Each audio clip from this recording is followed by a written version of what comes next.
Hindi! Andres! Ang sigaw ay pumuno sa kanyang baga, pero walang tunog na lumabas. Tanging ang malakas na ragasa lamang ng ilog ang kanyang naririnig. Isang halimaw na gutom na nilalamon ang lahat. Ang maliit na kamay ng kapatid niya.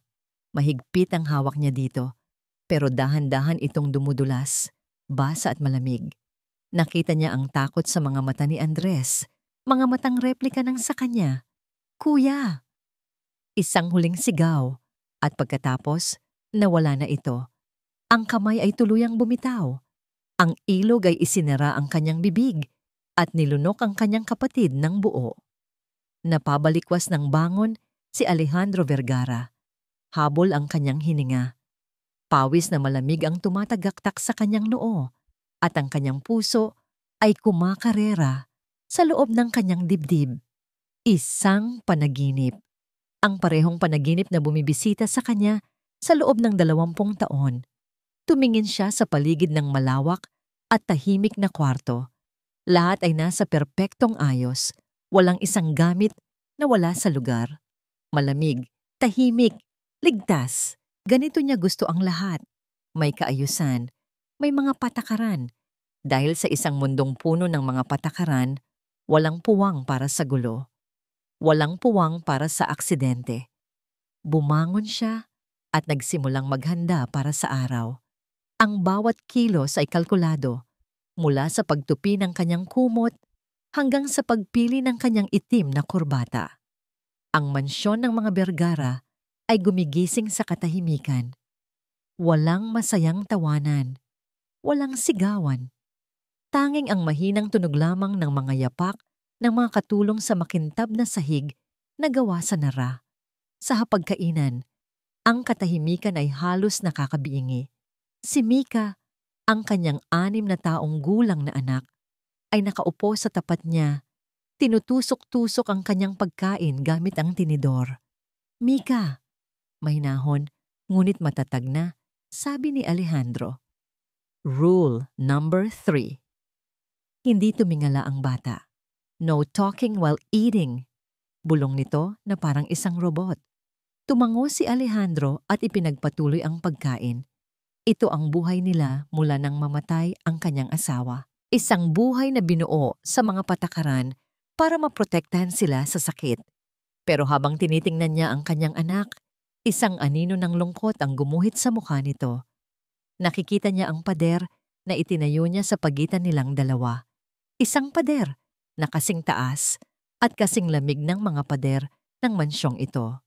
Sir, narito na po ang bagong applicant para sa posisyon ng governess, anunsyo ng kanilang mayordoma. Papasukin mo siya. Ilang sandali pa, isang babae ang pumasok. Simple lang ang kanyang suot na bestida at nakatali ang kanyang buhok. Ngumiti ito at tila bahagyang nagliwanag ang madilim na silid kainan. Pero para kay Alejandro, ang nangiti ay isa lamang senyales ng kahinaan. Magandang umaga po, sir. Ako po si Mara de la Cruz. Alejandro Vergara. Tugon niya, hindi man lang ngumiti. Iniabot niya rito ang isang folder. Nandyan ang listahan ng mga patakaran sa bahay na ito at ang mga tungkulin mo. Ang pinakamahalaga sa lahat ay si Mika. Kailangan mong sundin ang kanyang schedule nang walang labis, walang kulang. Tumango si Mara, ang kanyang mga mata ay lumipat kay Mika. Ngumiti siya sa bata. Hello Mika, ako si Tita Mara mo. Hindi sumagot si Mika. Itinulak lang nito ang plato palayo. Ayoko na. Busog na ako. Mika, hindi mo pa nauubos ang pagkain mo, sabi ni Alejandro.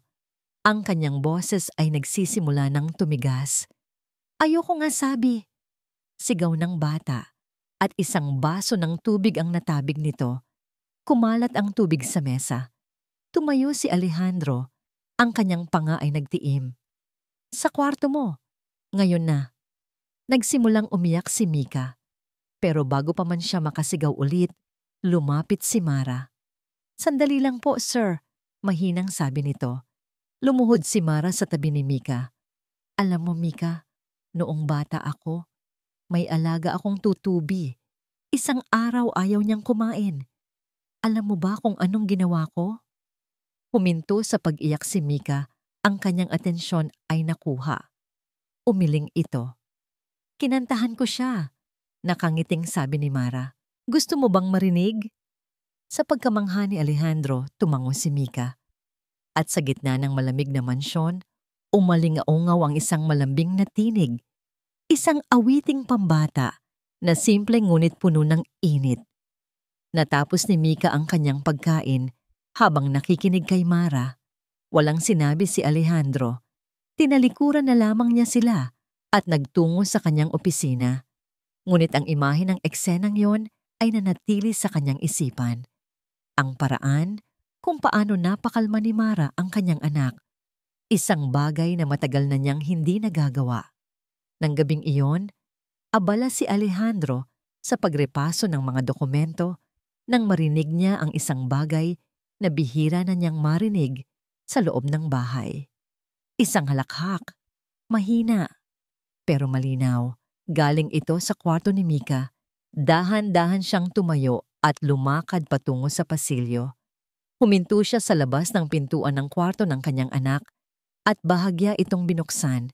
Sa loob, nakaupo si Mara sa gilid ng kama. Hawak niya ang isang libro. Si Mika, na nakahiga na, ay nakatingin sa kanya. Ang mga mata ay nagniningning sa tuwa. At pagkatapos ay narinig niya ulit ito. Isang malinis, masayang halakhak mula sa kanyang anak. Isang kung anong emosyon ang kumurot sa puso ni Alejandro. Isang pakiramdam na matagal na niyang ibinaon at kinalimutan.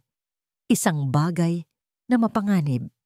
Isang bagay na parang pag-asa. Mabilis niyang sinara ang pinto.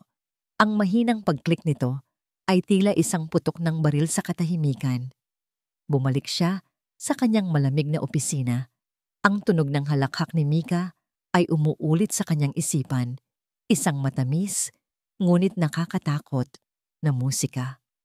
Bawat araw sa mansyon ng mga Bergara ay parang paglalakad sa isang museo. Maganda, marangya, ngunit walang buhay. At si Mara de la Cruz, sa abot ng kanyang makakaya, ay sinusubukang magpinta ng kulay sa mga pader na kulay abo. Nagsimula siya sa maliliit na bagay. Isang umaga, pumitas siya ng isang bulaklak ng gumamela mula sa hardin at inilagay ito sa isang maliit na baso sa tabi ng mga dokumento sa mesa ni Alejandro. Isang patak ng pula sa dagat ng itim at puti. Kinahapunan, natagpuan niya itong nasa basurahan. Hindi siya sumuko. Ipinagluto niya sila ng sinigang na baboy, ang paboritong pagkain ng mga Pilipino na puno ng asim at init. Sa unang higop ni Mika, nakita ni Mara ang isang kislap sa mga mata ng bata. Ngunit nang tumingin si Alejandro sa kanyang mangkok, ang sinabi lang nito ay, "Mayroon tayong menu na sinusunod, Miss de la Cruz." Napabuntong hininga na lang si Mara. Ang lalaki ay nabubuhay sa loob ng isang kuta na siya mismo ang nagtayo. Pero si Mika? Si Mika ay isang presong walang kasalanan. Kaya ibinuhos niya ang kanyang atensyon sa bata. Naglaro sila ng tagu-taguan sa malawak na hardin. Ang halakhak ni Mika ay umaalingaw-ngaw sa mga puno. Isang tunog na ikinatigil ng ibang mga kasambahay. Nakita nila ang nangiti sa mukha ni Mara at bumulong sa isa't isa. Ngayon lang ulit naging bata si Mika. Naramdaman ni Mara ang mga pader ni Alejandro, matataas at matitibay. Pero naramdaman din niya ang mga bitak dito. Ang mga sandaling nahuhuli niya itong nakatingin sa kanila ni Mika habang naglalaro, na may isang ekspresyon sa kanyang mukha na hindi mabasa ni Mara. Isang halo ng pangungulila at takot. Isang gabi, hindi mapakali si Mika. Mainit ang kanyang pakiramdam at paulit-ulit na hinahanap ang kanyang ina sa pagitan ng mga hikbi. Sinubukan ni Mara ang lahat. Nagbasa ng kwento, nagpatugtog ng mahinang musika, pero wala pa ring epekto.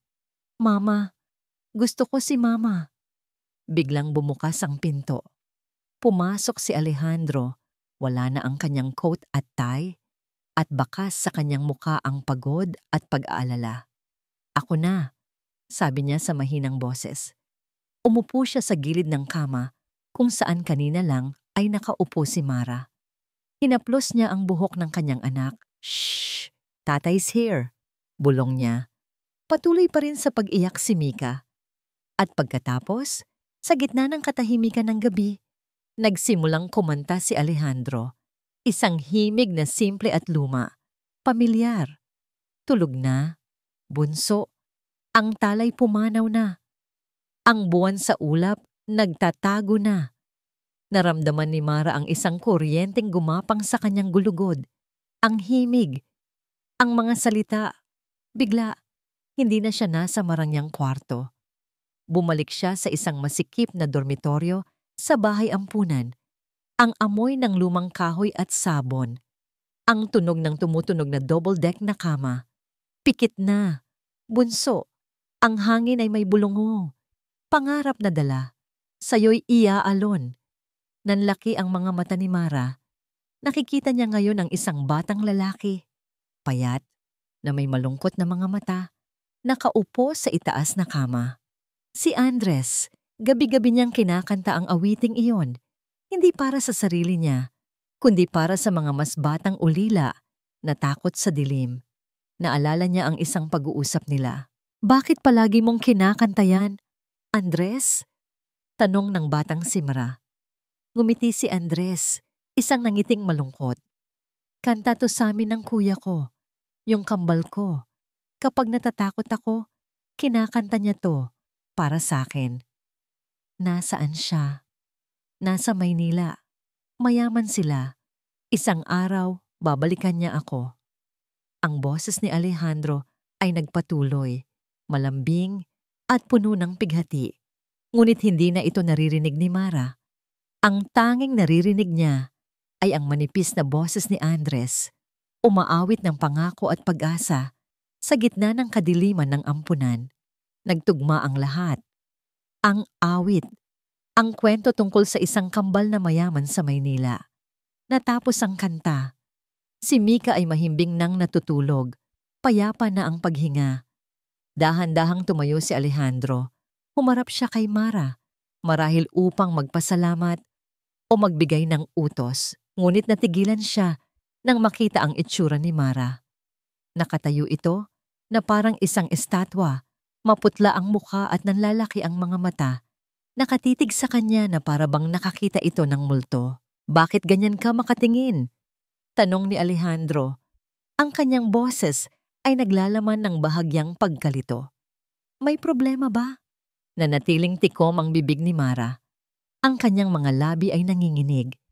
Isang digmaan ang nagaganap sa kanyang isipan sa pagitan ng takot na baka nagkakamali siya at ng isang napakalaking pag-asa na maaaring magbago ng lahat. Nasa opisina si Alejandro, abala sa pagrepaso ng mga quarterly report. Ang kanyang isip ay dapat na nasa mga numero, ngunit ang bawat tingin sa pinto ay nagpapaalala sa kanya ng tingin ni Mara kagabi. Ang tingin na puno ng pagkabigla, ang tahimik na pagtitig na nagpapangamba sa kanya. Ano ang alam ni Mara? O nagkamali lang siya ng tingin? Isang katok sa pinto at pumasok si Mara. Ang kanyang mukha ay seryoso at sa unang pagkakataon, hindi siya nakangiti. "Sir Alejandro," simula nito, ang boses ay mahina ngunit matatag. "May kailangan po akong sabihin sa inyo tungkol kay Andres." Nagtiimang panga ni Alejandro. Ang lumang sugat ay naghihilom na. Ayaw niyang muling mabinat. "Alam ko kung ano ang nangyari kay Andres. Miss De La Cruz, namatay siya. Hindi ko kailangan ng mga haka-haka." "Paano po kung hindi siya namatay, sir?" Tumayo si Alejandro. Ang kanyang boses ay tumigas. "Huwag mong buhayin ang patay na, Miss De La Cruz. Iyan ay isang sugat na ayaw kong muling buksan." Napakunot ang noo ni Mara, ngunit hindi siya umatras. "Pero sir, ang awit," ang sinabi niya sa ampunan. "May kambal daw siyang mayaman sa Maynila. Hindi po ba kayo nagtataka?" Bawat salita ni Mara ay parang suntok sa dibdib ni Alejandro. Tumahimik siya. Ang kanyang isip ay bumalik sa mga alaala ng isang batang Andres, puno ng sigla, na palaging nagkukwento tungkol sa kanyang kuya na magliligtas sa kanya. Ang awit na tanging silang dalawa lang ang nakakaalam. Sino ang Andres na iyon? Tanong ni Alejandro. Ang kanyang boses ay halos pabulong. Ikinuwento ni Mara ang lahat. Ang batang Andres sa ampunan, ang kanyang mga kwento, ang kanyang pag-asang babalikan siya ng kanyang kapatid. Habang nagsasalita si Mara, ang pader na itinayo ni Alejandro sa kanyang sarili ay nagsisimulang gumuho, piraso por piraso. Hindi niya inisip ang posibilidad na buhay pa ang kanyang kapatid. Ang paghahanap ay tumigil matapos ipahayag ng mga pulis na patay na si Andres. Tinanggap niya ang katotohanan dahil ito ang mas madali. Ngunit ngayon, ang mga salita ni Mara ay nagbigay sa kanya ng isang maliit, nakakatakot na pag-asa. Ang mga detalye, paano mo nalaman ang lahat ng yan? Tanong ni Alejandro. Sinusubukan pa ring maging lohikal. Dahil ako po ang isa sa mga bata sa ampunan noon, sir. Kilala ko po si Andre, sagot ni Mara. Ang kanyang tingin ay matapat. Hindi po ako magsasabi ng ganito kung hindi ako sigurado. Napabuntong hininga si Alejandro. Maraming tanong ang bumabagabag sa kanyang isipan. Paano kung totoo? Paano kung buhay pa ang kanyang kambal? Ipapaimbestiga ko yan, sabi niya. Ang kanyang tinig ay halos walang emosyon. Pero kung wala kang matibay na ebidensya, ayaw ko nang marinig ang tungkol dito. Isang kislap ng pag-asa ang nakita ni Mara sa mga mata ni Alejandro. Ngumiti siya. Salamat po, sir. Nang gabing iyon, hindi mapakali si Alejandro. Pinuntahan niya ang kanyang lumang kwarto, ang kwarto na kanyang pinagtataguan ng mga alaala ng kanyang nakaraan. Naghahanap siya ng mga lumang larawan, mga sulat, kahit anong bakas ng kanyang kapatid. Ang kanyang isipan ay lumilipad mula sa pagdududa patungo sa isang pagnanais na maniwala. Kung buhay si Andres, kailangan niyang hanapin ito. Kung hindi, kailangan niyang itigil ang pag-asang ito para sa kanyang sarili at para sa kapayapaan ng kanyang kapatid. Biglang, tumunog ang doorbell. 3 beses. Malakas at matagal. Sino naman yan sa ganitong oras? Bulong niya. Lumabas siya ng kwarto at nagtungo sa pintuan. Binuksan niya ito. Nakatayo sa labas si Bianca Ramos, ang kanyang dating fiancé. Nakangiti ito ng matamis, nakasuot ng isang eleganteng pulang cocktail dress na nagpapatingkad sa kanyang kutis. Ang kanyang mga mata ay nagniningning na parang mga bituin. Surprise, mahal, sabi ni Bianca. Ang kanyang boses ay puno ng kaplastikan. I'm back for good. Hindi pa man nakakasagot si Alejandro, nagtuloy-tuloy na si Bianca sa loob ng bahay. Tila siya ang may-ari nito. Ang kanyang mga takong ay gumagawa ng matining na tunog sa marmol na sahig. Hindi ka man lang ba masaya na nakita mo ako? Tanong ni Bianca. Umikot at niyakap ang leeg ni Alejandro.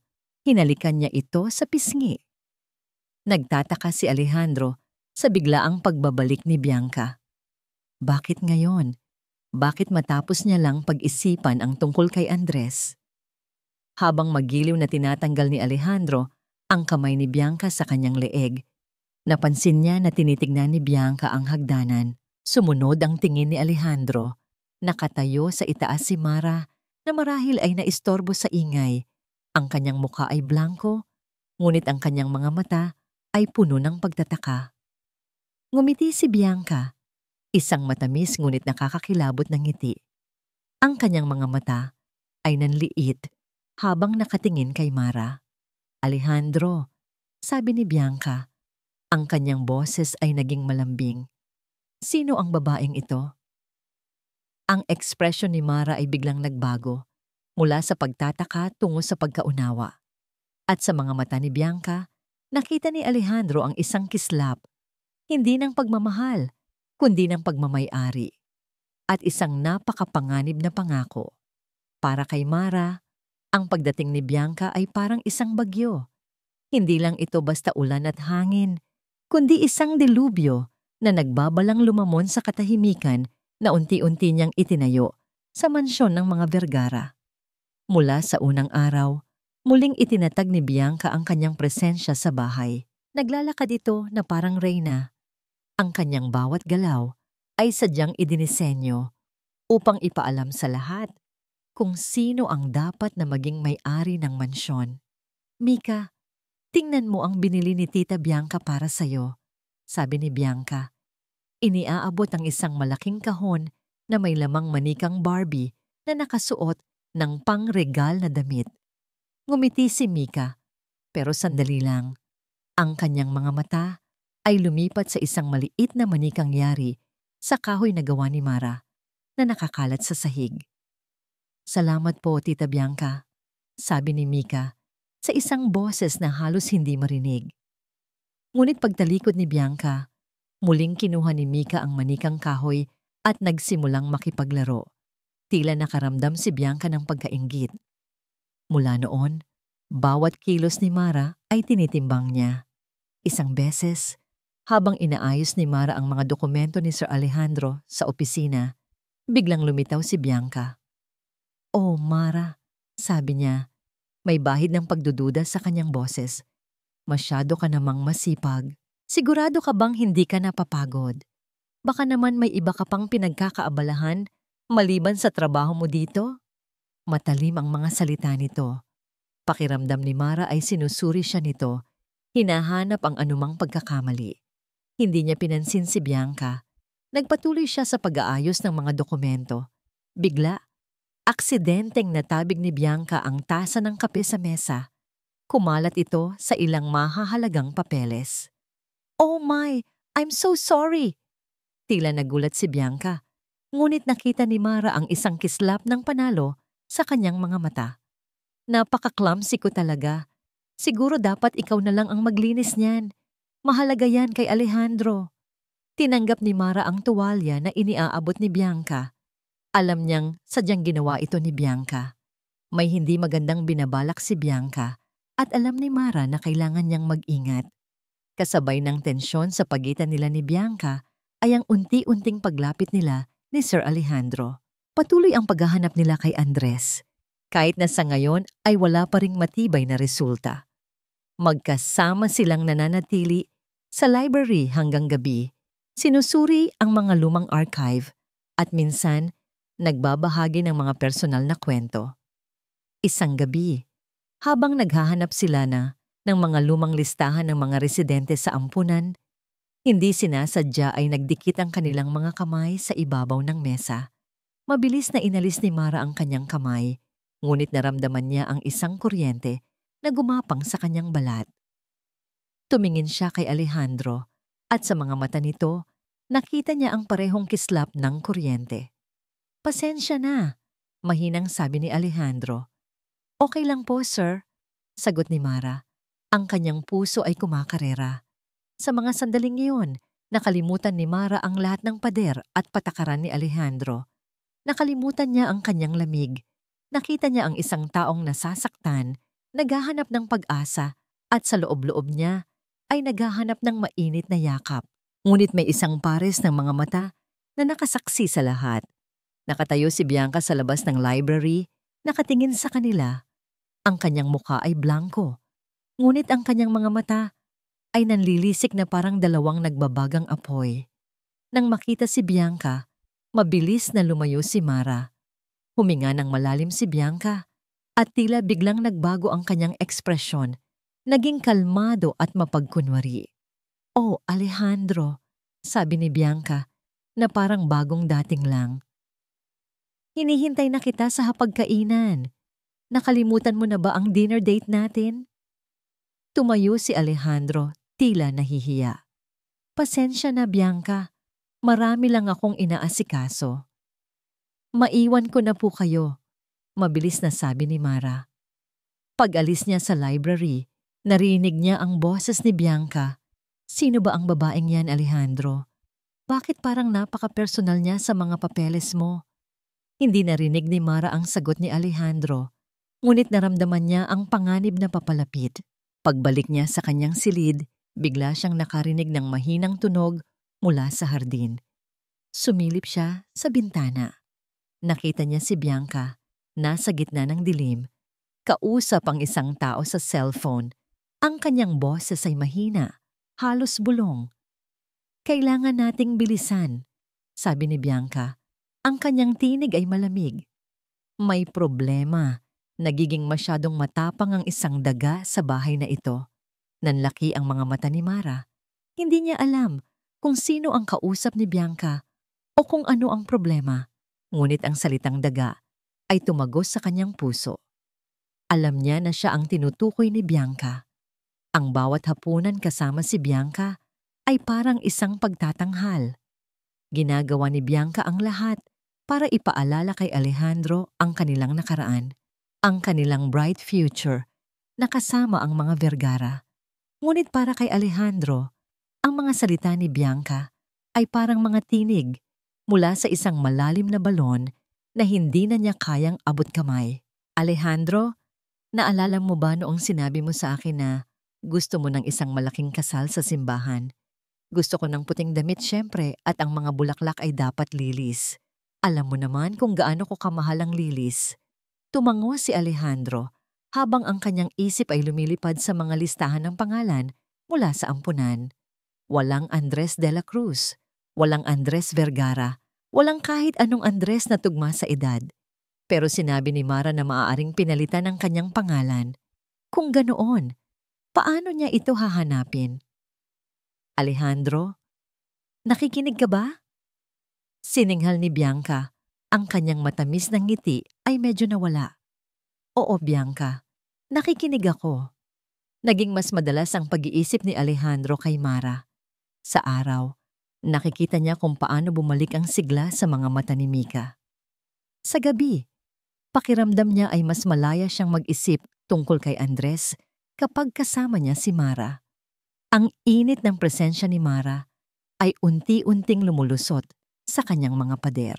Isang gabi, matapos ang isang walang lasa na hapunan kasama si Bianca, lumabas si Alejandro papuntang hardin. Hindi niya mapigilang makaramdam ng pagka-suffocate sa loob ng bahay. Ang sariwang hangin ay tila gamot sa kanya. Nakita niya si Mara, nakayuko sa gitna ng dilim, malapit sa mga halaman. Abot kamay niya ang isang watering can at maingat siyang nagdidilig ng mga bagong tanim. "Mara," tawag niya. Napaigtad si Mara at mabilis na tumayo. "Sir Alejandro, akala ko po tulog na kayo." "Hindi pa. Hindi ako makatulog." Lumakad si Alejandro papalapit sa kanya. "May balita ba mula sa investigador?" Umiling si Mara. "Wala pa po, sir. Pero patuloy po silang naghahanap. Sabi po nila, baka mahirapan kami dahil posibleng nagpalit ng pangalan si Andres." Napabuntong hininga si Alejandro. Ang pag-asa ay tila isang kandila na paulit-ulit na pinapatay ng hangin, ngunit patuloy pa rin itong sumisindi sa kanyang puso. "Hindi ko alam kung ano ang gagawin." Pag-amin niya, ang kanyang boses ay puno ng pagod. "Kung totoo ito, paano ko siya mahahanap? Kung hindi, paano ko naman hihinto ang pag-asang ito?" Tumingin si Mara sa kanya. Ang kanyang mga mata ay puno ng pag-unawa, hindi ng awa. "Huwag po kayong sumuko, sir," sabi ni Mara. Ang kanyang tinig ay nagbibigay ng lakas. "Ang paghahanap sa kapatid niyo ay hindi lang para sa kanya, kundi para na rin sa sarili niyo. Para mapalaya niyo ang sarili niyo sa mga tanong na bumabagabag sa inyo." Sa ilalim ng liwanag ng buwan, si Mara ay mukhang isang anghel. Ang kanyang mga salita ay tumagos sa puso ni Alejandro. Sa tabi niya, pakiramdam niya ay hindi siya nag-iisa. Sa tabi niya, pakiramdam niya ay may pag-asa. "Sa tabi mo lang ako nagkakaroon ng pag-asa, Mara." Bulong niya, ang kanyang boses ay bahagyang nanginginig. Lumapit siya. Nakita ni Mara ang kanyang kilos, ngunit hindi ito umatras. Ang mga mata ni Alejandro ay nakatitig sa kanya, puno ng damdamin. Dahan-dahan, inangat niya ang kanyang kamay at hinawakan ang pisngi ni Mara. Naramdaman ni Mara ang init ng kanyang palad. At pagkatapos, dahan-dahang lumapat ang mga labi ni Alejandro sa kanya. Isang halik na puno ng pighati, ng pag-asa, at ng isang bagong simula. Isang halik na nagtagal, ngunit ang bawat simula ay may katapusan, at ang bawat pag-asa ay maaaring maging sanhi ng panibagong trahedya. Sa itaas na palapag, sa bintana ng kanyang kwarto, nakatayo si Bianca. Nakasaksi siya sa lahat. Ang kamay niya ay nanginginig habang hinawakan niya ang kurtina. Ang nangiti sa kanyang labi ay nawala na. Ang kanyang mga mata ay nanlilisik sa galit. Hindi lang ito basta pagmamay-ari, ito ay pagbabanta. Kinuha niya ang kanyang cellphone. Ang kanyang mga daliri ay mabilis na nag-type ng mensahe. Gawin mo na ang pinag-usapan natin, padala niya. Ngayon na, wala nang atrasan.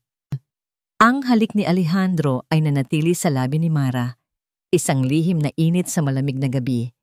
Ngunit ang init na yon ay mabilis na napalitan ng panginginig ng takot nang makita niya si Bianca sa bintana.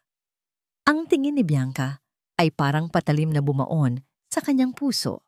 Alam ni Mara na ang halik na yon ay hindi lang simula ng isang pag-ibig, kundi simula din ng isang digmaan.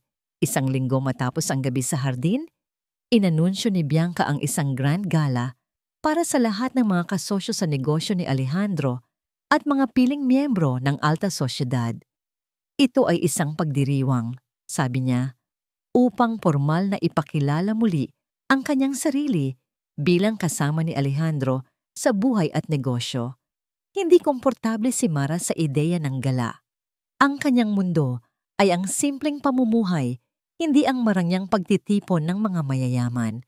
Ngunit iniutos sa kanya ni Alejandro na dumalo dahil gusto niya si Mara na nasa tabi niya habang naghihintay sila ng balita tungkol sa kanyang kapatid. Nang gabing iyon, ang mansyon ay napuno ng ilaw at ingay, mga elegante at mamahaling kasuotan, formal na pag-uusap at ang tunog ng live na musika. Para kay Mara, pakiramdam niya ay isa siyang dayuhan sa kanyang sariling tahanan. Isang simpleng itim na gown ang isinuot niya na ipinilit ni Alejandro na isuot niya. Lumapit si Alejandro kay Mara. "Huwag kang mailang," sabi niya. Ang kanyang tinig ay mahina. "Nandito lang ako." Nakangiti si Alejandro at sa sandaling iyon, nawala ang lahat ng takot ni Mara. Pakiramdam niya ay ligtas siya sa piling ng lalaking mahal niya. Ngunit ang kapayapaan ay mabilis na naglaho nang makita niya si Bianca na papalapit. Ang tingin nito ay dumapo kay Alejandro, pagkatapos ay kay Mara na may ngiting matamis ngunit puno ng panganib. "Alejandro, mahal, kailangan mong samahan ako. Ipakikilala kita sa mga investor mula sa Japan." Huminto si Bianca at kinuha ang isang baso ng red wine mula sa tray ng isang waiter. "Mara, napakaganda mo sa suot mo. Bagay na bagay sa'yo."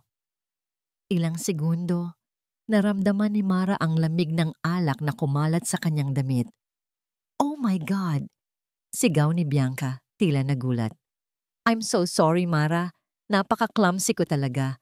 Dali pumunta ka sa kwarto mo at magpalit. Hindi ka pwedeng maging ganyan sa harap ng mga bisita." Nagtinginan ng mga bisita. Nakaramdam si Mara ng matinding hiya. Alam niyang sinadya ito ni Bianca. "Okay lang po," sagot ni Mara. Sinusubukan pa ring maging kalmado. "No, hindi okay," sabi ni Bianca na parang nag-aalala. "Sige na, pumunta ka na. Sasabihan ko na lang si Alejandro na maghihintay ka sa library pagkatapos." Wala nang nagawa si Mara kundi umakyat sa kanyang kwarto. Ang kanyang puso ay bumigat. Ito na ang simula. Pagkatapos niyang magpalit, bumalik siya sa ibaba. Ang party ay nasa tugatog, ngunit biglang huminto ang musika. Isang matinis na sigaw ang umalingaw-ngaw sa buong mansyon. Nawawala ang kwintas ko, ang heirloom necklace ng mga Ramos, ang bigay ng nanay ni Alejandro. Narinig ni Mara ang boses ni Bianca. Kumalat ang bulong-bulungan sa mga bisita. Lumapit si Bianca kay Alejandro. Ang kanyang mukha ay puno ng takot. "Alejandro, mahal, Nawawala ang kwintas ko, ang regalo ni Tita Carmen. Nanlaki ang mga mata ni Alejandro, tila nabigla. Ang kwintas na yon ay napakahalaga, simbolo ng kanilang pamilya. Hanapin niyo ang kwintas! Sigaw ni Bianca. Ang kanyang boses ay tila desperado. Baka may kumuha. Sinong pwedeng kumuha ng kwintas? Biglang may tumuro kay Mara, isa sa mga katulong ni Bianca. Si Mara de la Cruz po. Nakita ko po siyang umakyat sa kwarto niya kanina pagkatapos po niyang matabigan ng alak ni Ma'am Bianca. Napatigil ang lahat. Bumaling ang tingin ng lahat kay Mara.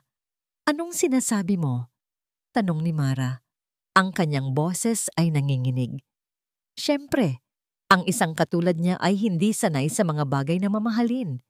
Dagdag ni Bianca, tila nagtatampo. Baka naman nagkasala ka sa amin, Mara. Nasaan ang kwintas ko? Nagsimulang magbulungan ang mga bisita. Ang mga tingin nila ay puno ng paghuhusga. Hanapin niyo ang kwintas sa kwarto ni Mara. Sigaw ni Bianca. Hindi pa man nakakasagot si Alejandro. Dali-daling umakyat ang mga tauhan ng security. Hindi nagtagal. Bumaba ang isa sa kanila. Hawak ang isang kwintas. Sir, Ma'am, natagpuan po ito sa ilalim ng unan sa kwarto ni Miss De La Cruz. Biglang tumigil ang mundo ni Mara. Ang mga tingin ng mga tao ay bumagsak sa kanya na parang mga martilyo. Ang kanyang puso ay kumalabog. Tumingin siya kay Alejandro, umaasa na maniniwala ito sa kanya. Ngunit ang mga mata ni Alejandro ay malamig, puno ng pagkabigo at galit. Ang mga pader na unti-unting giniba ni Mara ay muling itinayo. Sir Alejandro, bulong ni Mara, hindi po ako. Hindi ko po magagawa iyan. Umiling si Alejandro. Ang kanyang boses ay walang emosyon. Miss De La Cruz, pakiusap, umalis ka ngayon na. Pero sir, umalis ka. Ulit ni Alejandro, ang kanyang boses ay nagbabanta. Hindi ko na gusto pang makita ang mukha mo sa bahay na ito. Nagsimulang umiyak si Mara. Hindi dahil sa kahihiyan, kundi dahil sa sakit na nakita niya sa mga mata ni Alejandro. Ang sakit ng pagkabigo. Nang aakay na siya ng mga security guard papalabas, biglang may sumigaw. Tita Mara, tatay, hindi siya magnanakaw. Pakawalan niyo siya. Si Mika, tumakbo ito papalapit. Ang kanyang mga mata ay puno ng luha. Ngunit huli na ang lahat. Isinara ang malaking gate ng mansyon at nawala ang anyo ni Mara sa dilim. Ang kanyang mga hikbi ay nalunod sa tunog ng malakas na ulan. Ang lamig ng ulan ay tumagos sa buto ni Mara. Ngunit ang lamig na naramdaman niya sa puso ay mas matindi. Ang sakit ng pagdududa ni Alejandro, ang matinis na sigaw ni Mika, ang mga paghuhusga ng mga estranghero. Lahat ng ito ay bumalot sa kanya na parang kumot ng pighati.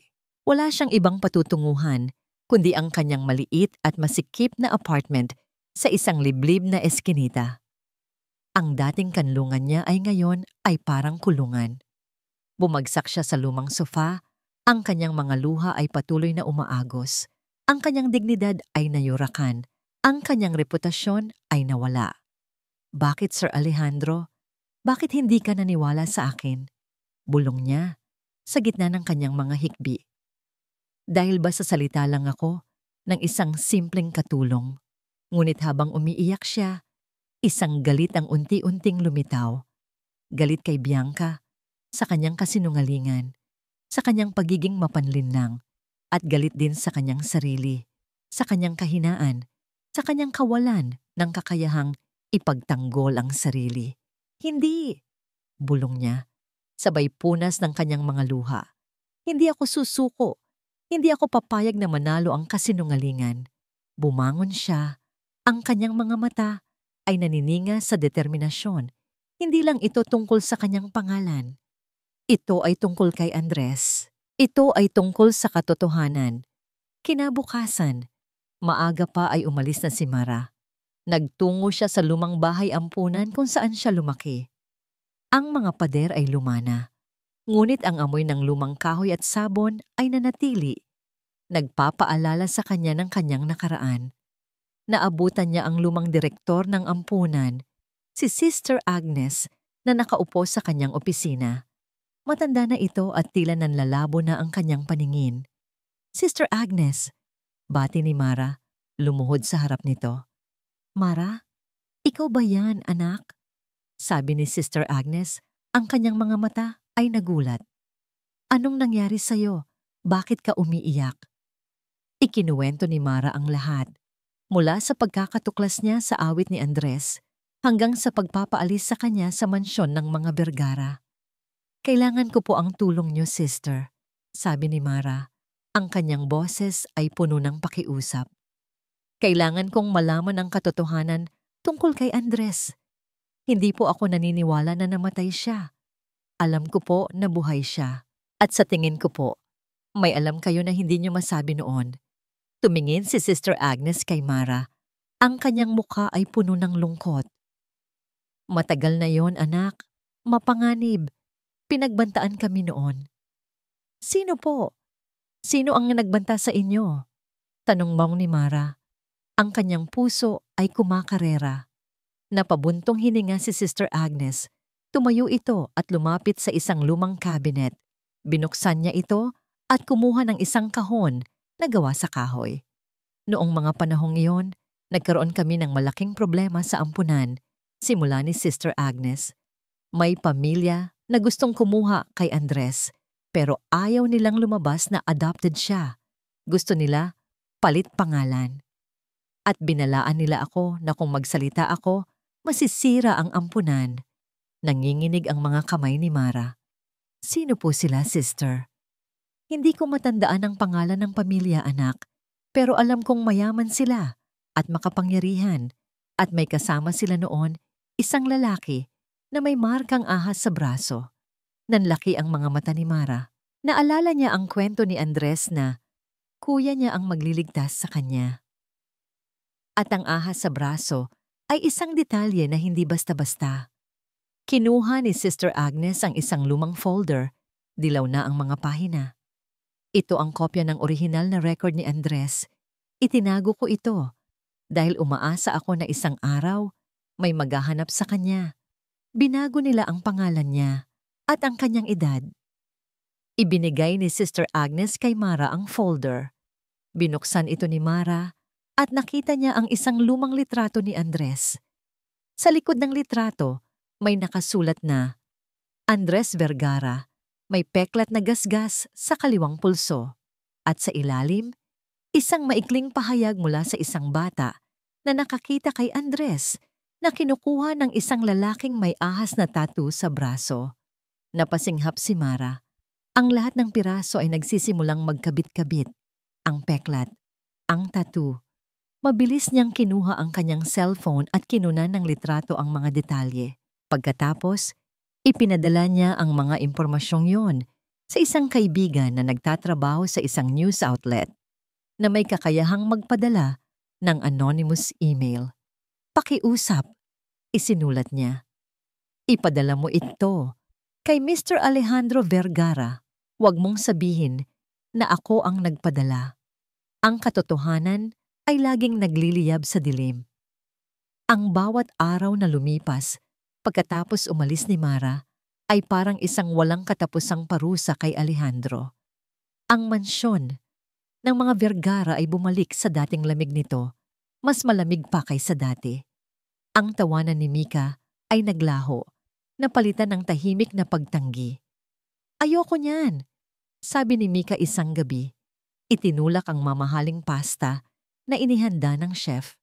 "Gusto ko ng luto ni Tita Mara." Hindi nagsasalita si Mika kay Alejandro, ni hindi ito tumitingin sa kanya. Ang mga mata ng kanyang anak ay puno ng hinanakit, isang salamin ng sarili niyang sakit. Ang pakiramdam ng pagkabigo ay kumalat sa kanyang dibdib. Mas masakit pa kaysa sa pighati ng pagkawala ng kanyang asawa. Si Bianca ay nasa tabi niya, sinusubukang magpanggap na asawa at ina. Ngunit ang bawat kilos ni Bianca ay puno ng kaplastikan. Ang kanyang mga halik ay malamig. Ang kanyang mga yakap ay walang init. Isang gabi, habang nakaupo si Alejandro mag-isa sa library, Tinitingnan ang walang laman na upuan kung saan madalas umupo si Mara. Naramdaman niya ang isang matinding kalungkutan. Nawalan siya ng anak, ng kapatid, at ngayon, ng isang babaeng nagdala ng liwanag sa kanyang buhay. Maling-mali ako, bulong niya. Hindi niya pinakinggan si Mara. Pinaniwalaan niya ang isang tao na halos hindi niya kilala kaysa sa isang babae na nagpakita ng pagmamahal at malasakit sa kanya at sa kanyang anak. Bumangon siya at pumunta sa isang lumang cabinet. Kinuha niya ang mga photo album ng kanyang yumaong asawa. Ang mga larawan ay puno ng saya, isang paalala ng buhay na nawala. Binalikan niya ang mga pahina, naghahanap ng anino ng nakaraan. Pagkatapos, huminto siya. Isang larawan. Isang lumang group photo mula sa isang company outing. Ilang taon na ang nakalipas. Ang lokasyon, malapit sa balsa na madalas nilang puntahan ni Andres. Sa likod, makikita ang ilog, ang parehong ilog kung saan nawala si Andres. Pinagtaka niya kung bakit hindi niya ito napansin noon. Nakangiti si Bianca at ang kanyang pamilya sa larawan. Ang kanilang pamilya na dapat ay nasa Maynila ay naroon sa lugar na iyon sa araw na nawala si Andres. Biglang tumunog ang kanyang cellphone, isang anonymous email. Nag-alinlangan si Alejandro, ngunit ang kanyang kuryosidad ay mas malakas kaysa sa kanyang pagdududa. Binuksan niya ang email. Ang mga salita ay tumama sa kanya na parang kidlat. Isang batang lalaki, Andres Vergara, may peklat na gasgas na hugis liwanag sa kaliwang pulso. Nakita ng isang bata na kinuha ng isang lalaki na may ahas na tattoo sa braso. Tiningnan niya ang larawan sa kanyang screen. In-zoom niya ito. Sa likod ng pamilya ni Bianca, nakatayo ang isang lalaki, ang kanilang dating driver. At sa braso ng driver, bagaman malabo, makikita ang isang tattoo. Isang tattoo na hugis ahas. Tumakbo ang dugo sa kanyang mga ugat. Ang peklat, ang awit, ang lugar. Ang galit ay parang lason na kumalat sa bawat ugat ni Alejandro. Galit kay Bianca, sa kanyang pamilya, at higit sa lahat, galit sa kanyang sarili. Ang pagkabigong, hindi niya nakita ang katotohanan na nasa ilalim lang ng kanyang ilong. Ang pagsisisi sa pagpapaalis niya kay Mara. Ngunit sa gitna ng galit, mayroong isang bagay na mas malakas. Ang pag-asa. Ang pag-asa na si Andres ay buhay. Ang kanyang kapatid. Isang matinding enerhiya ang nagtulak kay Alejandro. Walang oras para sa pagluluksa o pagdadalawang isip. Kinuha niya ang kanyang telepono at tinawagan ang kanyang chief investigator, si Mang Tonyo, isang matanda, ngunit mapagkakatiwala ang investigador na matagal nang nagtatrabaho sa kanilang pamilya. Mang Tonyo, ang kanyang boses ay malamig at matatag. Kailangan ko kayong hanapin ng isang tao, agad. Ang pangalan niya ay pangalan ng driver. Dating driver ng pamilya Ramos. At kailangan ko rin ang lahat ng impormasyon tungkol sa pamilya Ramos, lalo na ang kanilang mga transaksyon sa negosyo 20 taon na ang nakakaraan. Sir, mahirap pong hanapin ang isang tao na halos 2 dekada nang hindi nagpapakita, sabi ni Mang Tonyo. Hindi ko tinatanong kung mahirap, tugon ni Alejandro. Ang kanyang boses ay nagbabanta. Kailangan niyo siyang makita. Ngayon, may kasamang tattoo na ahas sa braso. Ilang araw ang lumipas. Ang mansyon ay nagiging isang sentro ng operasyon. Mga telepono ang patuloy na tumutunog. Mga investigador ang dumarating at umaalis. Ang tahimik na buhay ni Alejandro ay naging isang napakagulong paghahanap. Ngunit may isang tawag ang nagpabago sa lahat. Sir Alejandro, sabi ni Mang Tonyo, ang kanyang boses ay puno ng pagkabigla. Natagpuan po namin siya. Siya po ang driver ng pamilya Ramos at meron po siyang tattoo na ahas sa braso. Nasaan siya? Sa isang maliit na bayan po sa Batangas at, Sir, may kasama po siyang tao, isang Andres, Napatigil si Alejandro. Ang kanyang puso ay kumalabog. Andres, buhay si Andres. Hindi na siya nag-aksaya ng oras. Sumakay siya sa kanyang kotse at mabilis na nagtungo sa Batangas. Ang pagmamaneho ay parang walang katapusan. Ang bawat segundo ay parang isang oras. Ang kanyang isip ay puno ng mga tanong. Paano si Andres? Ano ang buhay niya? Naaalala pa ba niya ako? Nang dumating siya sa maliit na bayan, inihatid siya ni Mang Tonyo sa isang lumang workshop ng mekaniko. Ang amoy ng langis at gasolina ay bumalot sa hangin. Sa loob, may isang lalaki na abala sa pag-aayos ng makina ng sasakyan. Nakatalikod ito kay Alejandro, ngunit ang kanyang figura, ang kanyang tindig, pamilyar. Andres? Bulong ni Alejandro. Ang kanyang boses ay nanginginig. Lumingon ang lalaki. Ang mga mata ni Alejandro ay nanlaki. Ang lalaking yon ay replika niya. Ang parehong hugis ng mukha, ang parehong tindig, ang parehong mga mata. Ang tanging pagkakaiba ay ang isang gasgas na hugis liwanag sa kaliwang pulso ng lalaki. Andres, muling bulong ni Alejandro, habol ang kanyang hininga. Ang lalaki ay natigilan. Ang wrench ay nahulog mula sa kanyang kamay. Ang kanyang mga mata ay nanlaki sa pagkabigla at pagdududa. Kuya, bulong ng lalaki, ang kanyang boses ay halos hindi marinig. Ikaw ba yan? Nilapitan ni Alejandro ang kanyang kapatid. Sa loob ng 20 taon, siya ay namatayan. Sa loob ng 20 taon, siya ay nabuhay sa isang kasinungalingan. Ngunit ngayon, narito ang kanyang kapatid, buhay, humihinga. Hindi na niya napigilan ang kanyang luha. Niyakap niya si Andres ng mahigpit. Ang kanyang kapatid na akala niya ay matagal nang nawala. Buhay ka, bulong ni Alejandro sa pagitan ng kanyang mga hikbi. Buhay ka, Andres. Niyakap din siya ni Andres. Ang kanyang mga mata ay puno ng luha. Binalikan mo ako, kuya. Alam kong babalikan mo ako. Ilang oras silang nagkwentuhan habang ibinabahagi ni Andres ang kanyang kwento. Ang pagkabihag niya, ang pagpapalit ng kanyang pangalan, ang pagbabanta sa pamilya ng driver, ang kanyang buhay sa malayo, umaasang isang araw ay babalikan siya. Ang driver ay umamin din at kinumpirma ang lahat ng detalye. Ang lahat ng ebidensya ay nasa kamay na ni Alejandro. Hindi na siya magdadalawang isip. Andres, sabi ni Alejandro, ang kanyang boses ay puno ng determinasyon.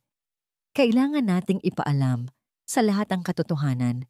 Kailangan nating makamit ang hustisya. Tumango si Andres. Gagawin ko ang lahat, kuya. Para sa atin. Para sa katotohanan. Kinuha ni Alejandro ang kanyang telepono. Ang oras na para kumilos. Bianca, sabi ni Alejandro. Ang kanyang boses ay malamig na parang yelo. Kailangan nating mag-usap. Isama mo ang mga magulang mo. May reunion tayong kailangang ganapin. Kumpiyansa si Bianca habang papasok sa conference room ng Vergara Corp. Nakasuot siya ng isang puting-puting power suit. Isang simbolo ng kanyang kalinisan at kapangyarihan. Ang tawag ni Alejandro ay hindi niya ikinabahala. Para sa kanya, ito na ang hudyat ng pagsuko ng lalaki. Ang reunion na sinabi nito ay nangangahulugang handa na si Alejandro na tanggapin siya pabalik ng buo. Siguraduhin niyong alam niyo ang sasabihin niyo. Bulong niya sa kanyang mga magulang na kasunod niya. Walang pagkakamali. Ngumiti ang kanyang ama, si Don Ricardo. Hayaan mo kami, anak. Matagal na nating laro ito. Ngunit pagpasok nila, ang kumpiyansa ni Bianca ay unti-unting gumuho. Nakatayo si Alejandro sa dulo ng mahabang mesa, hindi sa kanyang karaniwang upuan. Sa tabi niya ay 2 abogado. Ang kanyang mukha ay hindi mukha ng isang lalaking susuko. Ito ay mukha ng isang hukom. Malamig, walang emosyon, mapanganib. Maupo kayo. Utos ni Alejandro. Ang kanyang boses ay umalingaw-ngaw sa tahimik na silid. Umupo ang pamilya Ramos, Ang kanilang mga ngiti ay nagsimulang maging pilit. Ano ang ibig sabihin nito, Alejandro? Tanong ni Don Ricardo, sinusubukang maging dominante. Isang business meeting ba ito? Hindi sumagot si Alejandro.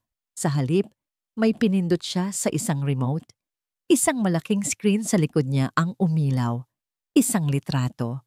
Ang lumang litrato mula sa company outing. Isang lumang litrato lang, sabi ni Bianca. Tumatawa ng pilit. Anong meron dito? Tingnan niyong mabuti, sabi ni Alejandro. Nag-zoom in ang litrato sa kanilang pamilya at sa driver na nasa likuran. Pamilyar ba sa inyo ang lalaking yan? Nagsimulang mamawis ang noo ni Don Ricardo.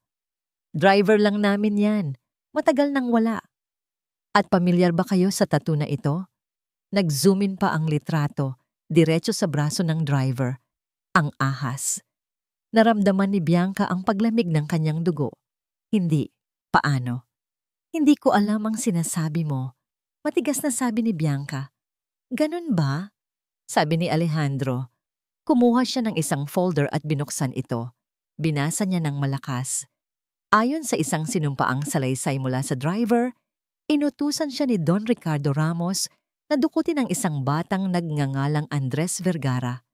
Ayon naman sa record ng ampunan, ang bata ay may peklat sa kaliwang pulso.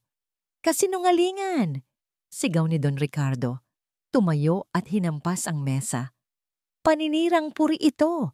Ididimanda ka namin, Alejandro! Talaga po, Tito?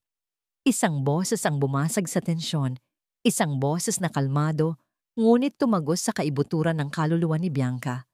Dahan-dahang bumukas ang pinto ng conference room. Pumasok ang isang lalaki. Isang lalaking may eksaktong mukha ni Alejandro. Ang parehong mga mata. Ang parehong tindig. Ang pagkakaiba lang ay ang peklat na gasgas sa kanyang pulso na malinaw na nakikita ng lahat. Napatigil ang mundo ni Bianca. Nawala ang lahat ng tunog.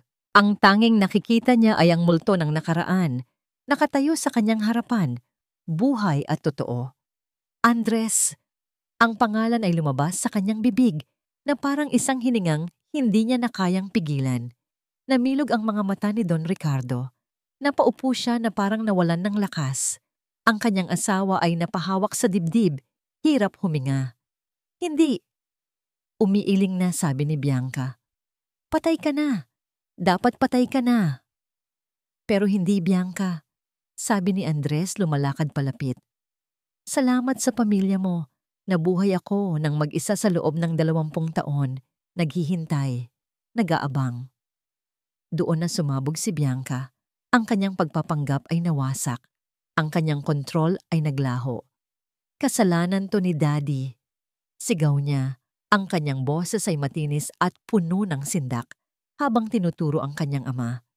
Natatakot siyang malugi sa negosyo. Kailangan niya ng pera. At ikaw. Bumaling siya kay Alejandro. Ang kanyang mga mata ay puno ng luha ng galit. Ginawa ko lang ang lahat para manatili ka sa akin. Pero dumating ang babaeng yon. Ang hampas lupang si Mara. Sinira niya ang lahat. Sinira niya ang plano ko. Ang kanyang pag-amin ay umalingaw-ngaw sa silid.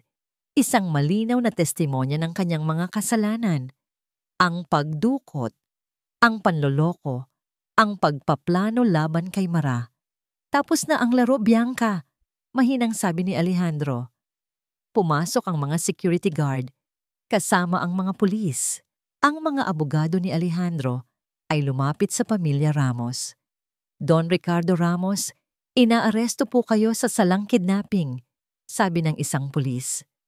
Habang kinukuha ng mga pulis ang kanyang mga magulang, si Bianca ay nanatiling nakaupo, nakatulala. Ang kanyang puting damit ay tila naging kulay abo. Ang kanyang mundo ay gumuho sa isang iglap. Nang paalis na sila, tumingin siya kay Alejandro, isang huling desperadong pagtingin. Ngunit ang nakita lang niya ay isang mukha ng hustisya, walang bahid ng awa o pag-ibig. Nang maisara ang pinto, tanging katahimikan na lang ang naiwan. Si Alejandro at Andres na lang ang nasa silid. Huminga ng malalim si Alejandro. Ang bigat ng 20 taon ay tila nabawasan sa kanyang mga balikat. Ngunit ang tagumpay ay may kasamang pait. Nilapitan siya ni Andres at tinapik ang kanyang balikat. "Hanapin mo na siya, kuya," sabi ni Andres. "Itama mo ang lahat." Nang maisara ang pinto ng conference room at maiwan silang magkapatid, isang nakabibinging katahimikan ang pumuno sa silid. Nakuha na ni Alejandro ang hustisya. Ang katotohanan ay lumabas na. Ang pamilya Ramos ay haharap sa batas. Tapos na ang lahat. Ngunit habang nakatayo roon, sa tabi ng kapatid na ngayon lang niya muling nayakap, isang pakiramdam ng kawalan ang nanatili sa kanyang puso. Ang tagumpay ay may lasang abo. Ang hustisya ay hindi sapat para punan ang butas na nararamdaman niya. "Hanapin mo na siya, kuya," sabi ni Andres. "Itama mo ang lahat." Tumango si Alejandro. Iisang tao lang ang nasa isip niya. Iisang pangalan lang ang kayang maghilom sa huling sugat. Mara. Hindi na siya nag-aksaya ng panahon. Iniwan niya ang lahat sa kamay ng kanyang mga abogado. Sumakay siya sa kanyang kotse, hindi patungo sa kanyang malamig na mansyon, kundi patungo sa isang lugar na hindi niya pa kailanman napuntahan. Gamit ang address na nakuha ng kanyang investigador, tinahak niya ang daan patungo sa tinitirhan ni Mara. Ang mamahalin niyang sasakyan ay tila isang dayuhan sa makikitid na eskinita. Bawat kanto ay mas sumisikip. Ang mga mararangyang gusali ay napalitan ng mga dikit-dikit na bahay na gawa sa yero at hollow blocks. Pinagtitinginan siya ng mga tao, mga matang nagtataka kung sino ang mayamang naligaw sa kanilang lugar. Ngunit hindi niya ito ininda. Ang tanging layunin niya ay mahanap siya. Ipinark niya ang kotse sa dulo ng isang eskinita at naglakad. Ang puso niya ay kumakarera. Hindi dahil sa kaba, kundi dahil sa takot. Takot na baka huli na ang lahat. Takot na baka hindi na siya kayang patawarin ni Mara. At pagkatapos, sa dulo ng pasilyo, nakita niya siya. Nakatayo si Mara sa labas ng isang maliit na apartment. Nagsasampay ng mga damit. Simple lang ang kanyang suot. May bakas ng pagod sa kanyang mukha, ngunit sa kanyang mga kilos ay naroon pa rin ang tibay ng loob na una niyang nakita. Ang babaeng nagdala ng init sa kanyang buhay ay bumalik sa isang mundong malamig at kasalanan niya ang lahat. Huminto siya. Ang mga salitang inihanda niya ay biglang naglaho. Mara. Ang pangalan niya ay lumabas sa kanyang bibig na parang isang bulong, dala ng hangin. Napatigil si Mara sa kanyang ginagawa. Dahan-dahan siyang lumingon. Nang makita niya kung sino ang tumawag, ang hawak niyang damit ay nahulog sa lupa. Ang kanyang mga mata ay nanlaki sa pagkabigla. Naglakad si Alejandro palapit. Bawat hakbang ay parang isang milya ang layo. Bawat hakbang ay mas bumibigat ang krus ng kanyang pagsisisi. Nang nasa harapan na niya si Mara, wala nang salitang kailangan.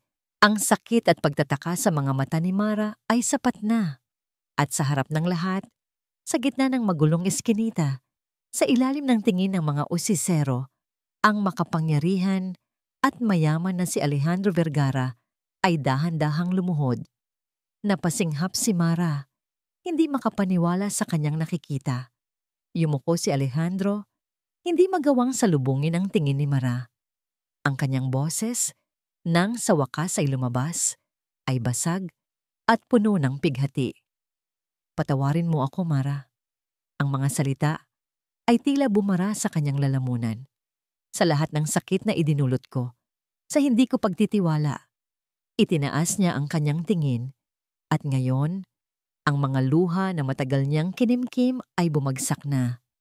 "Patawarin mo ako. Mahal kita."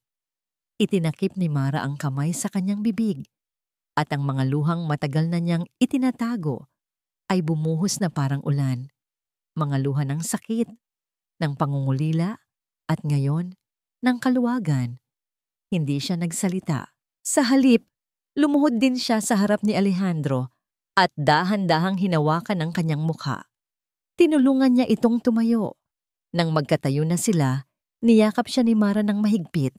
Doon, sa yakap na yon, Naramdaman ni Alejandro ang pagpapatawad. Ang bigat sa kanyang dibdib ay unti-unting nawala, napalitan ng init ng pagmamahal na akala niya ay hindi na niya muling mararamdaman. Tita Mara! Isang boses ng bata ang bumasag sa kanilang sandali. Pareho silang lumingon. Mula sa likod ng sasakyan, tumatakbo palapit si Mika, kasunod si Andres. Tatay! Yumakap si Mika sa kanilang dalawa. Ang maliliit nitong braso ay pilit na inaabot ang bewang nilang dalawa. Niyakap ni Alejandro si Mika at si Mara. At sa unang pagkakataon, sa napakatagal na panahon, naramdaman niyang buo siya.